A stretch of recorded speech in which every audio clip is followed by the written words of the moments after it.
Have you ever felt the weight of a visit? Picture this. You step out of someone's home, the door clicking shut behind you, and instead of the lightness you'd hoped for, an invisible weight presses down on your shoulders. Your energy is sapped, your mind is buzzing with unease, and you're left wondering how a simple visit could leave you so utterly exhausted. Have you ever experienced that? As the years pile on, especially after 65, how we spend our time, and more crucially, who we spend it with, becomes a matter of survival, not just preference. The truth is, some visits don't just waste your time. They steal your peace, chip away at your emotional reserves, and leave you questioning why you even bothered. But here's the kicker. We often don't see it until the damage is already done, until we're too drained to fight back. In this journey we're about to take together, we'll uncover 4 types of people whose homes you should think twice about visiting as you navigate your golden years. These aren't just casual acquaintances or distant relatives you can easily sidestep. They might be people you've known for decades, tied to you by habit, obligation, or a stubborn sense of politeness. Yet, their company could be quietly eroding your happiness, visit by visit. Stick with me until the end, because recognizing these energy thieves isn't just about avoidance. It's about reclaiming your time, setting boundaries, and surrounding yourself with those who truly lift your spirit. These 4 might seem harmless on the surface, but beneath their familiar smiles lies a toll you can't afford to keep paying. Ready to dive in? Let's start with the first. Number 1. The chronic complainer. Imagine walking into a home where the air feels thick, not with warmth or welcome, but with a heavy sigh that greets you before the host even opens their mouth. Meet Eleanor, a woman in her late 70s with sharp eyes that seem to search for flaws in everything around her. Her silver hair is neatly pinned, her living room spotless, but the moment you sit on her floral couch, it begins. "My knees ache worse than ever," she mutters, barely glancing at the steaming tea she's poured. The doctor doesn't care, the neighbors are too loud, and don't get me started on the price of groceries. You nod, offering a sympathetic smile, but it's like tossing a pebble into a bottomless well. There's no ripple, no end to the grievances. Eleanor is the chronic complainer, the kind of person who's never had a good day and wouldn't know one if it danced in front of her. The sun could be blazing outside, birds chirping in perfect harmony, and she'd still find a cloud to curse. You've been here before, haven't you? Maybe it's not Eleanor, but someone else, a friend, an aunt, a cousin, who meets every silver lining with a storm of their own making. The moment you cross their threshold, you're bombarded with tales of woe. Their health, the government, the kids who never call. It doesn't matter if they've just won the lottery or if you've brought good news to share, there's always something wrong, always a reason to drag the mood down. The first time you visit, it's easy to brush it off. She's just having a rough day, you tell yourself, sipping your tea as Eleanor rattles on about the mailman's latest slight. But then it happens again and again. An hour stretches into 2, and you feel it creeping in, their negativity seeping into your bones like dampness on a rainy day. You try to steer the conversation elsewhere, maybe mention the beautiful spring blossoms you saw on the way over, but Eleanor's eyes narrow. "Flowers? They'll just die by next week," she snaps, and you're back to square one, drowning in her complaints. Here's the thing. This isn't just about a few grumbles.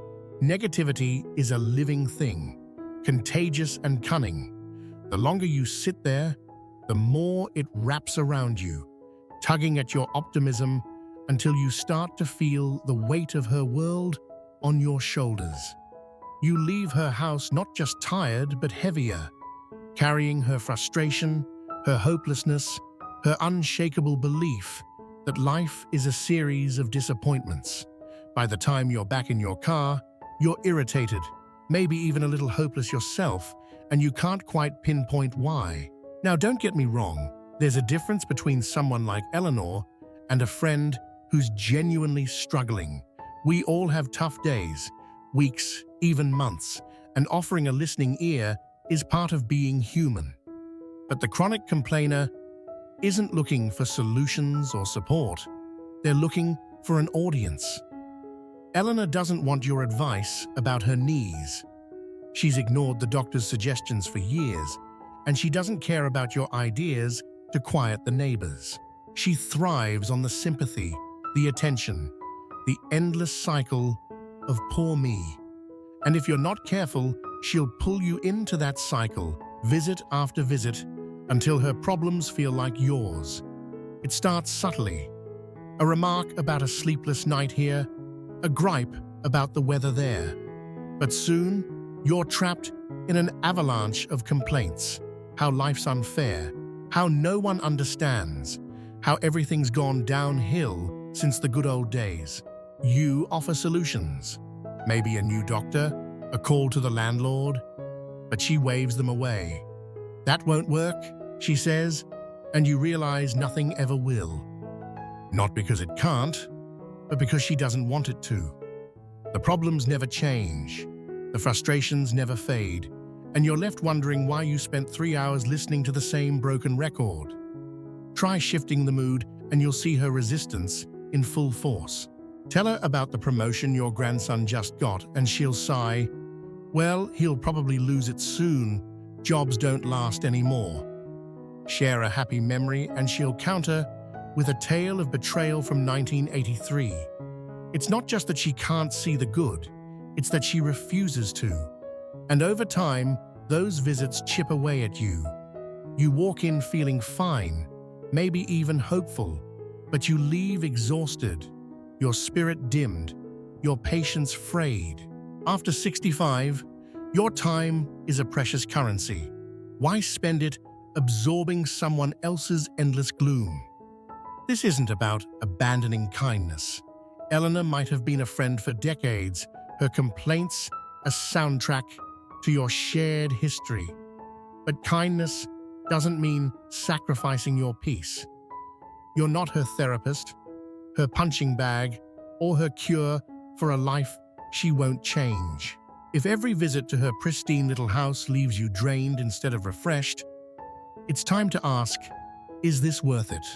Your golden years deserve better than a front row seat to someone else's misery. Number 2, the manipulative user. Imagine stepping into a home that feels less like a sanctuary and more like a stage set for someone else's play. The door swings open, and there's Tom, a wiry man in his late 60s with a grin that's just a touch too wide, his hands clasped as if he's been waiting for you all day.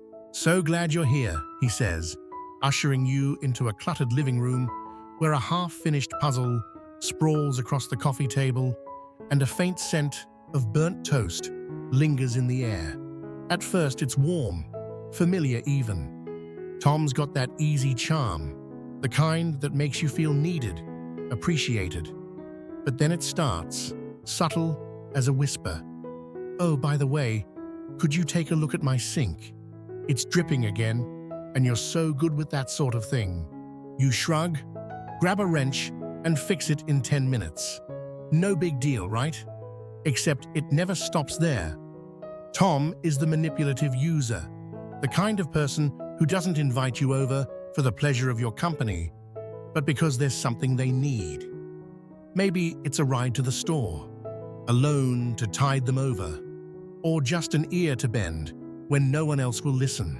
You've met someone like him before, a neighbor, a sibling, an old buddy from the bowling league who only seems to remember your number when their car's in the shop or their cable bill's overdue. With Tom, it's always the same. You arrive expecting a relaxed afternoon, maybe a cup of coffee and some small talk about the old days, but instead, you're handed a chore disguised as a favor. "I hate to ask," he says, his voice dripping with practiced sincerity, "but I don't know what I'd do without you." At first, it's easy to write off. He's alone, you tell yourself. Peering around his house at the faded photos on the mantel, him and his late wife, a dog that's long gone. He doesn't have kids to call, no one else to lean on. So you help.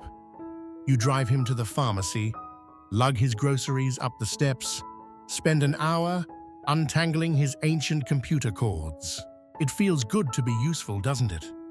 But then the visits pile up, and you notice the pattern. He doesn't call to see how you're doing. "How's your arthritis? Did you enjoy that book you mentioned?" No, it's always, "Hey, good to hear your voice." Say, "Could you swing by? The lawnmower's acting up again." Every invitation comes with a catch, every hello tethered to a request.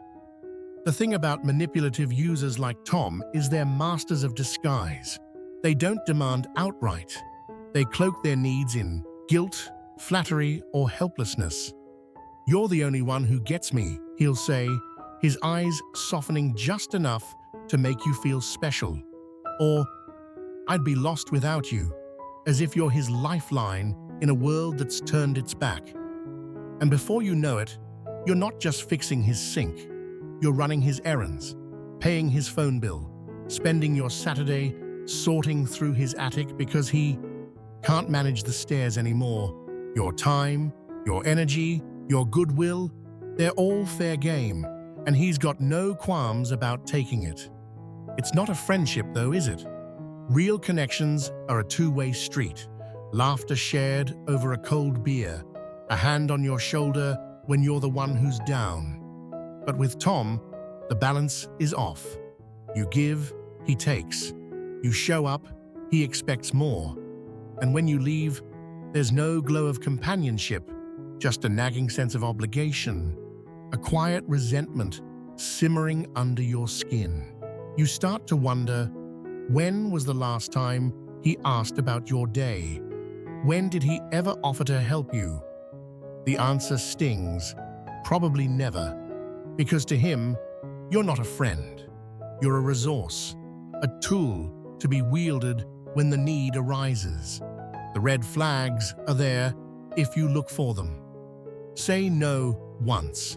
Tell him you can't fix the garage door this weekend and watch his face. That warm grin fades, replaced by a flicker of disappointment, maybe even a guilt trip. "Oh, I guess I'll figure it out. It's just hard, with no one else around." Suddenly, you're the bad guy, the one letting him down. Or worse, he turns cold, his thanks anyway clipped and sharp, a warning that your refusal has consequences. That's the truth of it. Manipulative users don't value your company, they value your compliance. And when you stop playing along, they don't hesitate to make you feel it. After 65, your energy is finite, a candle burning lower with each passing year. Why waste it on someone who sees your kindness as an open tab? Tom's house might feel familiar, his voice might tug at your sense of duty, but every visit leaves you emptier, unappreciated, used, a little more resentful than the last time. You deserve better than that. You deserve people who call just to hear your laugh, who invite you over because they cherish you, not what you can do for them. If Tom only dials your number when his sink's leaking or his wallet's thin, that's not a connection, it's a transaction. And at this stage of life, you've earned the right to walk away from the takers and toward the givers. Number 3, the drama magnet has stepped through the threshold of a home where the air crackles with tension, and you're greeted not by calm, but by a whirlwind in human form. Meet Lydia, a woman in her early 70s with wild curls that seem to mirror the chaos she carries. Her kitchen is a riot of color, bright red curtains, mismatched mugs teetering on the counter, but it's her voice that dominates, sharp and urgent as she waves you in. "You won't believe what happened this morning," she says, before you've even shed your coat, her eyes wide with the gleam of someone who's just struck gold in the form of a fresh crisis. You settle into a chair, expecting a quick catch-up, but instead, you're plunged into a saga. The neighbor's dog dug up her roses, her sister snubbed her at the grocery store, and the mailman, delivered her package to the wrong house again. It's not a conversation, it's a performance, and you're the captive audience. Lydia is the drama magnet, the kind of person who doesn't just stumble into conflict. They cultivate it, nurture it, let it bloom like a weed in a garden they refuse to tend. You know someone like her, don't you? A colleague, a cousin, that friend from book club who always has a story that ends in shouting or tears. With Lydia, there's no such thing as a quiet visit. You might arrive hoping for a peaceful chat over her famous lemon bars, the ones she brags about with a flour-dusted grin, but peace is her enemy. When life gets too still, she stirs the pot, gossiping about the HOA president's latest scandal, exaggerating a minor spat with the cashier into a full-blown betrayal, twisting every hiccup into a headline-worthy catastrophe. And before you can catch your breath, you're not just listening, you're involved. It starts innocently enough. She leans across the table, her voice dropping to a conspiratorial hush. "You know that new guy down the street? He's been sneaking around at night. I swear he's up to something." You nod, half amused, thinking it's just Lydia being Lydia. But then she keeps going, piling on details, shadows in windows, strange cars, a theory about stolen lawn gnomes, until you're nodding along, wondering if maybe she's onto something. Then comes the hook. What do you think I should do? Confront him? Call the cops? Suddenly, you're not a guest. You're a co-star, expected to pick a side, weigh in, maybe even join her on the front lines of this imaginary war. And if you don't, if you shrug and say, "Maybe it's nothing," her lips tighten, her eyes flash. "You don't get it," she snaps, and you're left feeling like you've failed her. That's the trap of the drama magnet. They don't just want your ear, they want your allegiance. Lydia's house is a battlefield. Every visit a skirmish in her endless campaign against the world. One day, it's the neighbor. The next, it's her estranged son. Then, it's the cousin who forgot her birthday 3 years ago. The stories spiral, each more outrageous than the last, and she thrives on it. On the adrenaline, the righteous indignation, the thrill of having you there to witness her starring role as the wronged heroine. But here's the catch. It never ends. Solve one crisis, and another springs up like a hydra's head. Suggest she let it go. Maybe the mailman just made a mistake, and she'll turn on you, offended that you're not as outraged as she is. Disagree outright, and you risk becoming the villain in her next tale. The exhaustion sneaks up on you. You leave Lydia's house not with the warmth of friendship, but with a headache pulsing behind your eyes, your nerves frayed from the constant tension. You replay her words on the drive home. Did you say the right thing? Should you have backed her up more? And realize you're carrying her chaos with you. It's not just the noise of her voice or the clutter of her kitchen. It's the way she pulls you into her orbit, demanding you feel what she feels, fight what she fights. And if you're not careful, that influence lingers. You snap at your spouse over nothing, frown at the neighbor's dog like it's a conspirator, start seeing slights where there are none. Lydia's drama doesn't stay in her house. It follows you out the door. Some might call it passion, might say she's just lively, a spark, in an otherwise dull day. But real friends don't drag you into a storm for their own amusement. Real friends don't make you feel like you're tiptoeing through a minefield, afraid to say the wrong thing, lest you trigger the next explosion. After 65, peace is more than a luxury, it's a lifeline. Why spend it in a home that feels like a war zone, with a woman who'd rather reign over rubble than sit in stillness? Lydia might charm you with her energy, dazzle you with her tales, but every visit leaves you depleted, your spirit tangled in knots you didn't tie. You're not her soldier, her confidant, or her audience. You're just collateral damage in a war she'll never stop fighting. At this stage of life, you deserve a refuge, not a battlefield. Number 4, the negative, nostalgic now. Envision stepping into a home frozen in time, where the walls seem to whisper regrets and the air hums with the weight of yesterday. Meet Harold, a stooped man in his late 70s, his hands gnarled from years of carpentry, his eyes clouded with a past he can't or won't let go. His living room is a museum of faded glory, a worn recliner, sagging under decades of use, a shelf lined with dusty bowling trophies, and a black and white photo of a younger Harold grinning beside a '57 Chevy.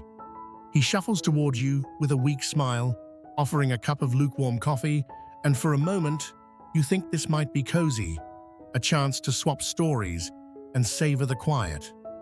But then he speaks, his voice low and bitter. Things aren't like they used to be, you know. Back in my day, people had respect, not like now. And with that, the door to the present slams shut. Harold is the negative nostalgic, a man who doesn't just live in the past, he's chained to it, shackled by bitterness and resentment that color every word he utters. You've crossed paths with someone like him before, haven't you? A parent, an old friend, that guy at the diner who's always muttering about the good old days. With Harold, every visit is a pilgrimage to what once was, but not in the warm, wistful way that sparks laughter or wisdom. No, his memories are a litany of loss, of what went wrong, who let him down, how life dealt him a raw deal. Sit with him long enough, and you'll hear it all. The boss who fired him in '82, the brother who never paid back that loan, the town that used to be something before it all fell apart. It doesn't matter that the sun's shining outside, or that he's got a roof over his head and a pension to lean on. His gaze is fixed backward, locked on what he's lost instead of what he still has. At first, it feels harmless. You settle into his creaky wooden chair, the coffee bitter on your tongue, and nod as he recounts the time his high school football team almost went to state. We were unstoppable, he says, a flicker of pride in his rheumy eyes. But then the story shifts, as it always does. Of course, the coach played favorites, and I never got my shot. The pride sours into grievance, and soon he's off, railing against teammates who betrayed him, neighbors who moved away, a world that's left him behind. You try to pivot, maybe mention the grandkids you saw at the park yesterday, their laughter echoing through the trees, but Harold's not having it. Kids today don't know discipline, he grumbles, waving a dismissive hand. Not like we did. And just like that, you're pulled back into his orbit of regret, a one-way ticket to 1965 with no return in sight. It's not just talk, it's a mood, a lens that bends everything dark. The more Harold dwells on his disappointments, the deeper he sinks, and he's determined to take you with him. Share a bit of good news, say your daughter's new job, and he'll counter with a sigh, hope it lasts, nothing's stable anymore.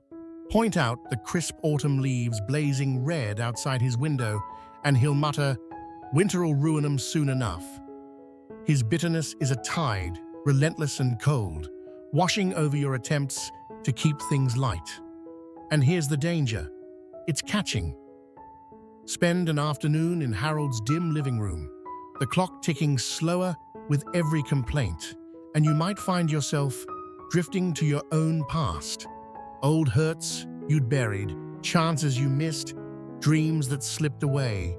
By the time you leave, your optimism's frayed, your mind snagged on what-ifs you hadn't thought about in years. He doesn't mean to drag you down, at least not consciously. Harold's not cruel, just stuck. A man who's built a fortress out of his regrets and expects you to man the ramparts with him. But intent doesn't change the impact. Every visit chips away at your perspective, nudging you to see life through his cracked, cloudy glasses, where the best days are gone, the present's a shadow, and the future's not worth hoping for. He'll tell you the world's worse now, that people are selfish, that aging is just a slow march to loss. And if you're not careful, those words sink in. You start doubting the joy in your own life, the small victories, the new adventures, because Harold's convinced you they're fleeting, meaningless, against the golden glow of his yesteryears. This isn't about shunning everyone who's faced hardship. We've all got scars, stories that sting when the wind blows just right. But there's a chasm between reflecting on the past and drowning in it, between sharing lessons and wielding pain like a club. Harold doesn't want to move forward, doesn't care to find joy in the now. To him, the Chevy's rusting in a junkyard somewhere, and that's the end of the story.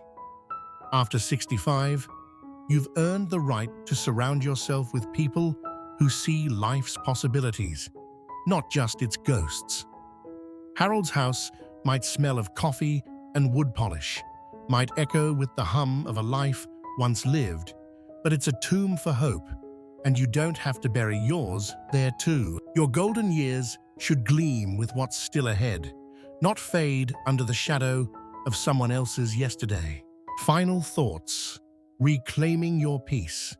Take a moment now, as the echoes of these four homes, Eleanor's sigh-filled parlor, Tom's cluttered stage, Lydia's chaotic battlefield, Harold's museum of regrets, linger in your mind. Picture yourself standing at the edge of their driveways, keys in hand, the late afternoon sun casting long shadows across the pavement. How do you feel? Does your chest tighten with relief as you step away? Or does a quiet heaviness settle in, a weight you didn't carry when you arrived? Have you ever left someone's home, not just tired, but diminished, your spirit sapped, your peace disrupted, your joy overshadowed by burdens that aren't yours to bear? If that strikes a chord, it's time to pause and look hard at where you're spending your days and with whom. After 65, your time isn't just precious, it's sacred, a finite thread in the tapestry of a life you've woven through decades of triumphs and trials. Protecting it isn't selfish, it's survival.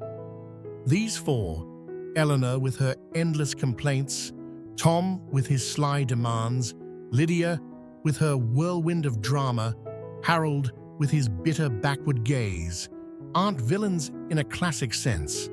They're not twirling mustaches or plotting your downfall. They're people you might love, might have history with, might feel tethered to by years of shared laughter or tears.